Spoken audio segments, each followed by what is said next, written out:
जय श्री राम।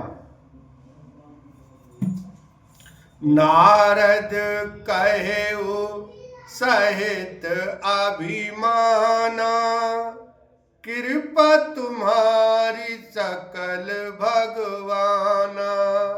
करुणा निधि मन दीक विचारी, और अंकुर गर्भ तरु भारी। नारद जी ने अभिमान के साथ कहा, भगवान यह सब आपकी कृपा है।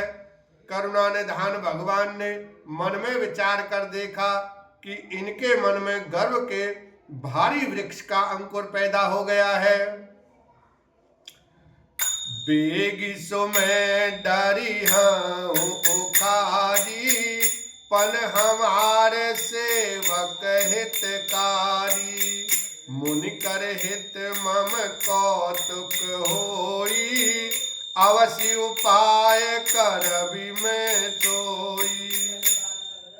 मैं उसे तुरंत ही उखाड़ फेंकूंगा, क्योंकि सेवकों का हित करना हमारा प्रण है।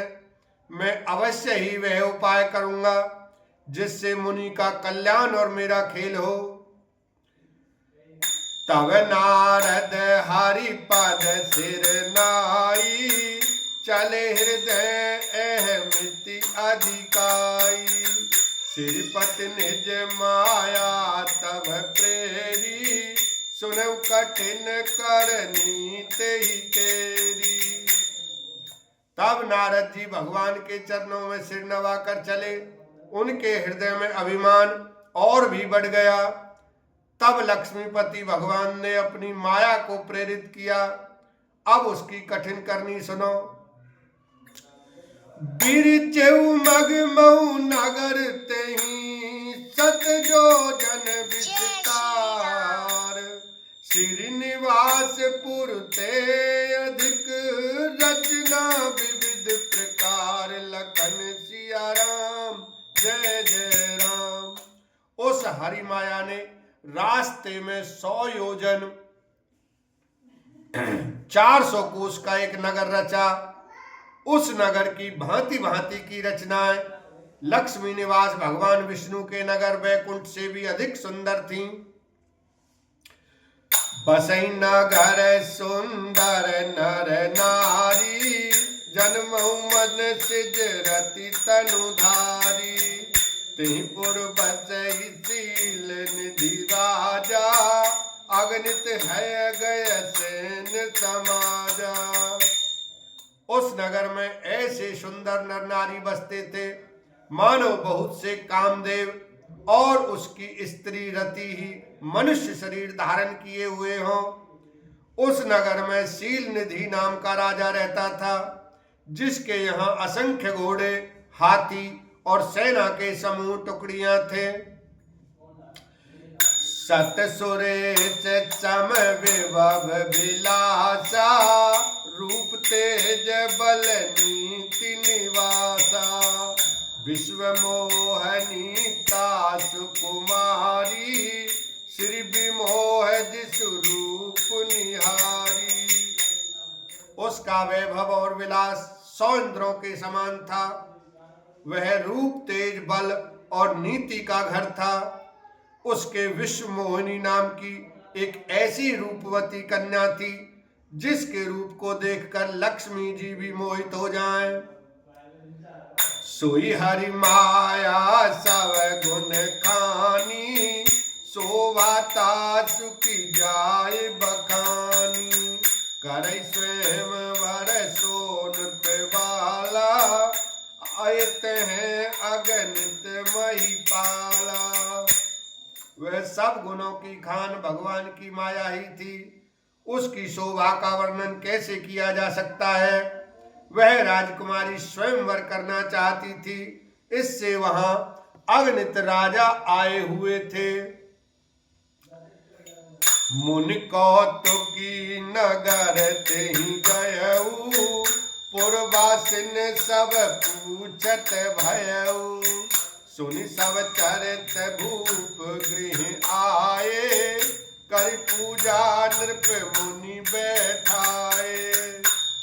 खिलवाड़ी मुनि नारद जी उस नगर में गए और नगरवासियों से उन्होंने सब हाल पूछा। सब समाचार सुनकर वे राजा के महल में आए। राजा ने पूजा करके मुनि को आसन पर बैठाया। आन दिखाई नारदई भूपति राजकुमारी, कहु नाथ गुण दोष सब एहि के हृदय विचार, लखन सिया राम जय जय राम। फिर राजा ने राजकुमारी को लाकर नारद जी को दिखाया और पूछा कि हे नाथ, आप अपने हृदय में विचार कर इसके सब गुण दोष कहिए। देख रूप मुनि बिरति बिचारी, बड़ी बार लगी रहे निहारी, लक्षण तासु बिलोक भुलाने, हृदय हरस नहीं प्रगट बखाने। उसके रूप को देखकर मुनि वैराग्य भूल गए और बड़ी देर तक उसकी ओर देखते ही रह गए। उसके लक्षण देखकर मुनि अपने आप को भी भूल गए और हृदय में हर्षित हुए, पर प्रकट रूप में उन लक्षणों को नहीं कहा। जो एहि बरई अमर सोई होई, समर भूमि तेहि जीत न कोई, सेवई सकल चराचर ताहि, बरसील निधि कन्या जाई। लक्षणों को सोचकर वे मन में कहने लगे कि जो इसे ब्याहेगा वह अमर हो जाएगा और रणभूमि में कोई उसे जीत न सकेगा। यह शील निधि की कन्या जिसको वरेगी, सब चर अचर जीव उसकी सेवा करेंगे। लक्षण सब विचार उर्रा के, कछुक बनाई भूप सन भासे, सुता सुलक्षण कहिन पे पाही, नारद सोच चले मन माही। सब लक्षणों को विचार कर मुनि ने अपने हृदय में रख लिया और राजा से कुछ अपनी ओर से बनाकर कह दिया। राजा से लड़की के सुलक्षण कहकर नारद जी चल दिए, पर उनके मन में यह चिंता थी कि करो जाई सोई जतन विचारी, जेहि प्रकार मोहि बरे कुमारी, जप तप कछु न होय तेहि काला, हे विधि मिलई कवन विधि बाला। मैं जाकर सोच विचार कर अब वही उपाय करूं जिससे यह कन्या मुझे ही वरे। इस समय जब तप से तो कुछ हो नहीं सकता, हे विधाता मुझे यह कन्या किस तरह मिलेगी। एही अवसर चाही परम शोभा रूप विशाल, जो बिलोकिरी जय कुंवरी, तब मेले जय माल, लखन सिया राम जय जय राम।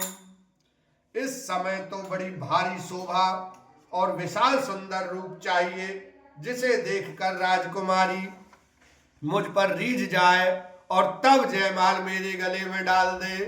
बोलो लक्ष्मी नारायण भगवान की जय, शंकर भगवान की जय, सियावर रामचंद्र की जय।